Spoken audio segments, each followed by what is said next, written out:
Assalamualaikum warahmatullahi wabarakatuh. Perkenalkan, saya Zakia Darajat dari Hubungan Internasional Angkatan 2018. Hari ini saya akan memaparkan hasil penelitian saya dengan judul Respon Pemerintah Indonesia terhadap Wacana Khilafah Islamiyah yang dibawa oleh Hizbut Tahrir. Latar belakang, wacana untuk mendirikan pemerintahan dunia yang menggunakan sistem khilafah Islamiyah layaknya masa kenabian menjadi perbincangan hangat di dunia internasional. Lajunya arus globalisasi menjadikan HT berdiaspora dan berkembang dengan cepat di berbagai belahan dunia. Pada 8 Mei 2017, melalui Menteri Koordinator Bidang Politik, Hukum, dan Keamanan, Wiranto menyampaikan sikap pemerintah Indonesia terhadap organisasi masyarakat atau Ormas Islam HTI.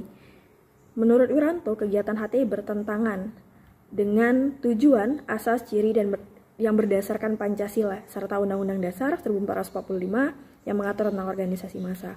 Gagasan khilafah yang dibawa oleh HTI dianggap non-mainstream karena mengkampanyekan sebuah sistem yang berbeda dengan sistem pemerintahan yang sudah ada.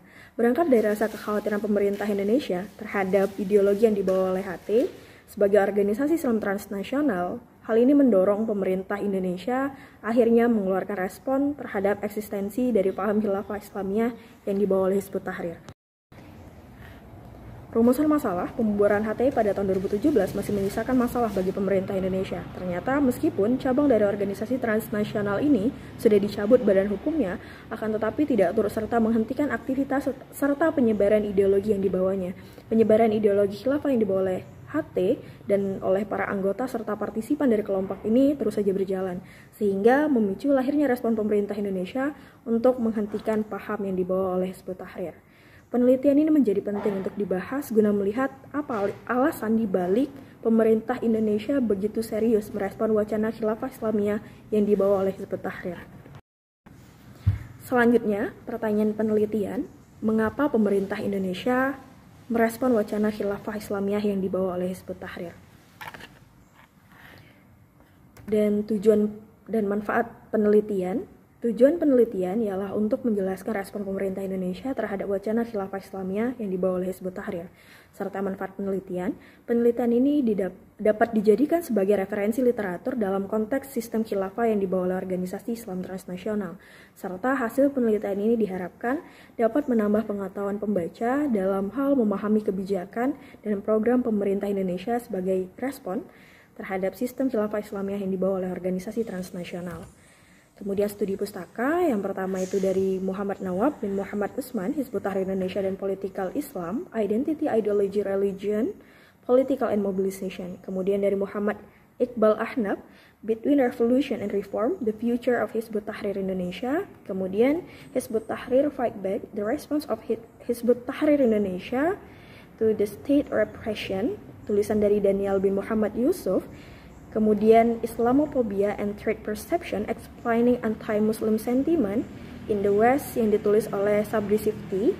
Dan yang terakhir adalah tulisan dari Nasruddin Mirza Jaka Suryana, yakni Constructivism Analysis of Threat Perception. Baiklah, selanjutnya kerangka konseptual. Penelitian ini akan diteliti dengan menggunakan kerangka konsep Threat Perception Theory.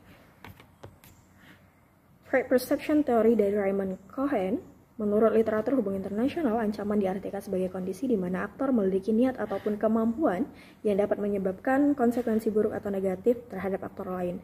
Melalui jurnalnya yang berjudul Threat Perception in International Crisis, di mana Cohen menjelaskan threat perception dalam jurnalnya yang dimaknai sebagai variabel penentu aksi reaksi dalam krisis internasional. Menurut Cohen, walaupun telah terdapat peristiwa bahaya yang terjadi, namun jika ancaman tidak dirasakan, maka tidak akan ada upaya defensif atau pertahanan yang dilakukan. Namun sebaliknya, ketika ancaman diterima, langkah pencegahan akan dilakukan, bahkan ketika musuh tidak memiliki niatan buruk. Oleh karena itu, ancaman dapat dikatakan sebagai langkah yang mesti diambil untuk mengantisipasi ketika ada sinyal buruk ataupun sinyal bahaya yang dirasakan. Selanjutnya, metodologi penelitian. Yang pertama adalah pendekatan dan jenis penelitian. Penelitian menggunakan kualitatif dengan jenis penelitian deskriptif analisis. Kemudian batas penelitian dari tahun 2017 sampai tahun 2021. Serta unit dan tingkat analisis. Unit analisis ialah respon pemerintah Indonesia, serta unit eksplanasi ialah wacana khilafah Islamiyah, level analisisnya ialah state. Kemudian teknik pengumpulan data menggunakan 3 metode, yakni dokumentasi, interview, pemanfaatan data sekunder. Dan teknik analisis data, penelitian ini merupakan penelitian yang bersifat library research yang didapatkan dari bahan bacaan seperti buku, jurnal, dan lain sebagainya. Kemudian sistematika penulisan, bab 1 dimulai dengan pendahuluan, kemudian bab 2 berbicara tentang dinamika wacana khilafah Islamiyah di Indonesia. Bab ketiga, respon pemerintah Indonesia terhadap wacana khilafah Islamiyah. Bab 4, analisis respon pemerintah Indonesia terhadap wacana khilafah Islamiyah. Dan bab 5, penutup. Baik, bab 2, dinamika wacana khilafah Islamiyah di Indonesia. 2.1, masuknya Hizbut Tahrir ke Indonesia tidak didapati waktu pasti kapan masuknya Hizbut Tahrir ke Indonesia. Akan tetapi, transmisi HT sebagai gerakan ke Indonesia terjadi pertama kali sekitar tahun 1982 sampai 1983 melalui M. Mustafa dan Abdurrahman Al-Baghdadi. Ya, pada mulanya keterikatan Mustafa kepada buku-buku karya Syekh Taqiyuddin An-Nabhani, pendiri Hizbut Tahrir, yang membuatnya kemudian belajar sampai ke Yordania. Kemudian ia ikut dalam gerakan Hizbut Tahrir di Yordania dan pulang kembali membuka jalan bagi aktivis HTI untuk bergabung dengan HT pada jejaring internasional. Kemudian 2.2, penyebaran wacana pendirian khilafah Islamiyah oleh Hizbut Tahrir. Ada 3 tahapan. Yang pertama itu adalah pembinaan dan pengkaderan marhalah at-sakif.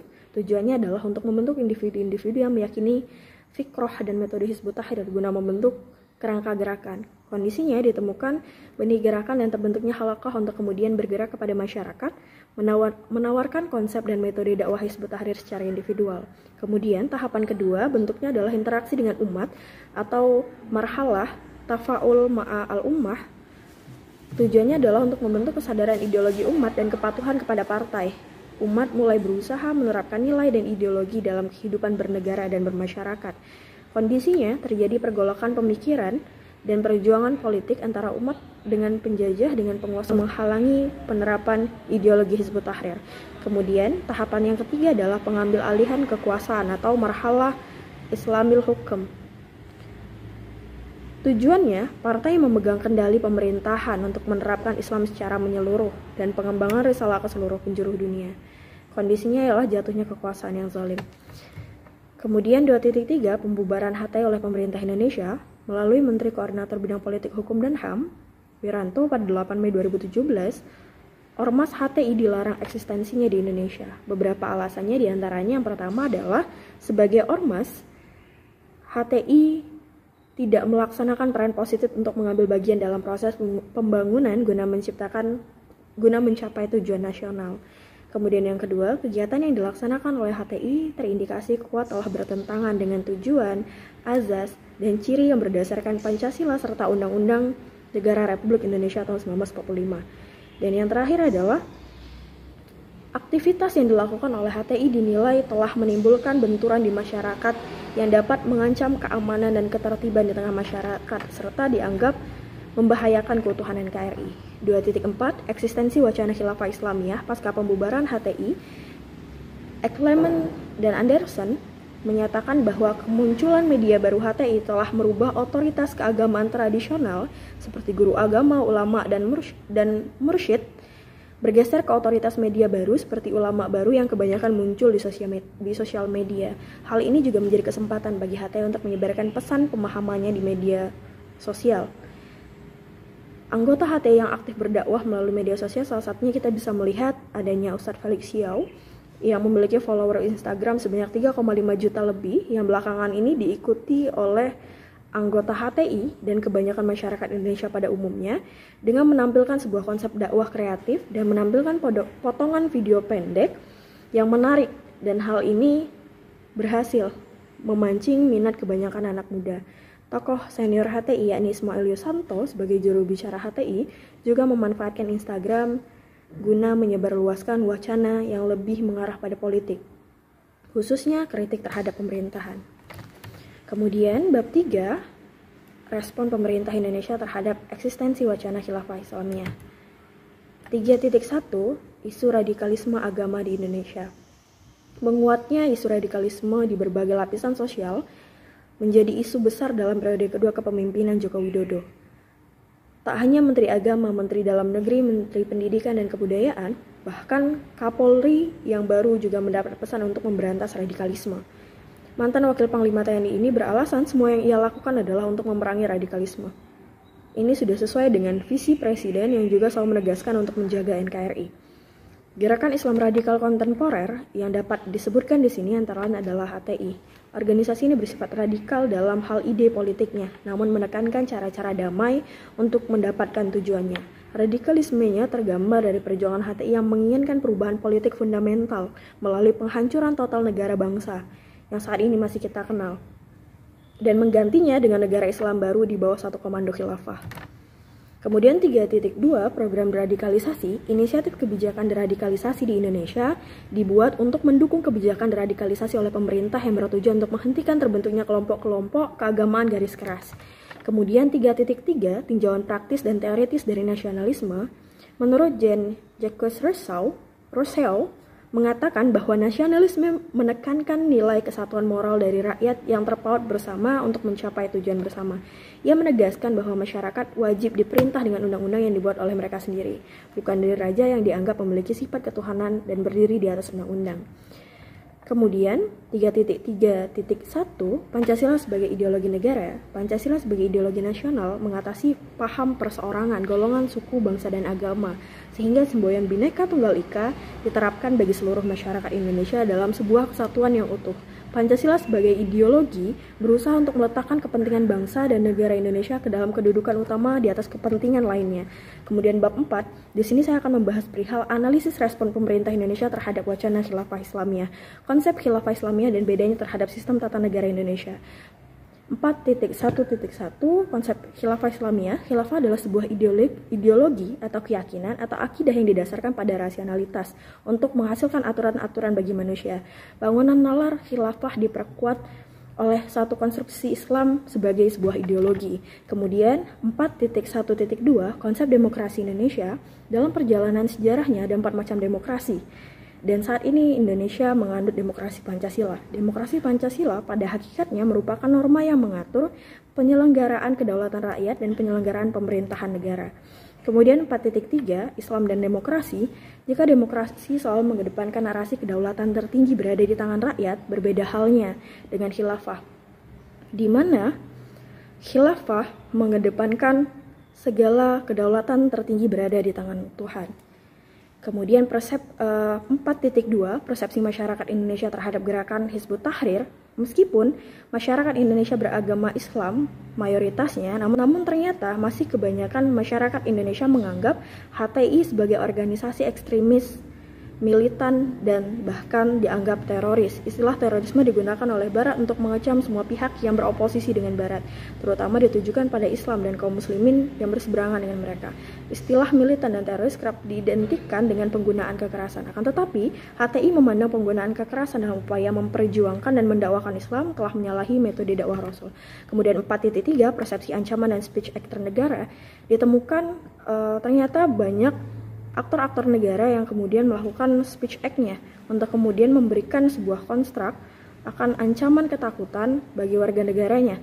Dan di sini dalam membahas masalah persepsi ancaman yang dimiliki suatu negara, hal ini tidak terlepas dari paradigma yang dianut oleh para pembuat keputusan, presiden dan agen-agen pemerintahan lainnya. Dalam hal ini, paradigma seorang atau lembaga pembuat keputusan berperan cukup signifikan. Kemudian 4.4 deradikalisasi sebagai instrumen untuk mencegah penyebarluasan wacana khilafah Islamiyah. Radikalisasi merupakan semua upaya untuk mentransformasi dari keyakinan atau ideologi radikal menjadi tidak radikal dengan pendekatan multi interdisipliner. Kemudian di sini menurut Cohen ada 4 indikator definisi operational data threat perception theory. Yang pertama adalah artikulasi, kemudian deskripsi yang diberikan oleh pengamat kontemporer, kemudian adanya usaha sebuah negara untuk membentuk respon alternatif, kemudian coping process. Kesimpulan, wacana pendirian khilafah Islamiyah menjadi sebuah isu yang dianggap sebagai ancaman serius terhadap ketahanan ideologi bangsa. Pembubaran HTI pada tahun 2017 tidak turut menghentikan pergerakan anggota dan partisipan HTI untuk menyebarkan paham khilafah Islamiyah yang dibawanya. Kemudian speech act yang dikeluarkan oleh aktor negara berhasil membangun sebuah persepsi ancaman di tengah masyarakat Indonesia, sehingga terbangun sebuah konstruk berpikir di tengah masyarakat Indonesia bahwa khilafah Islamiyah menolak keberagaman yang dimiliki oleh Indonesia. Ideologi khilafah bersinggungan dengan ideologi Pancasila, serta pendirian khilafah adalah ancaman serius terhadap keutuhan NKRI. Terima kasih.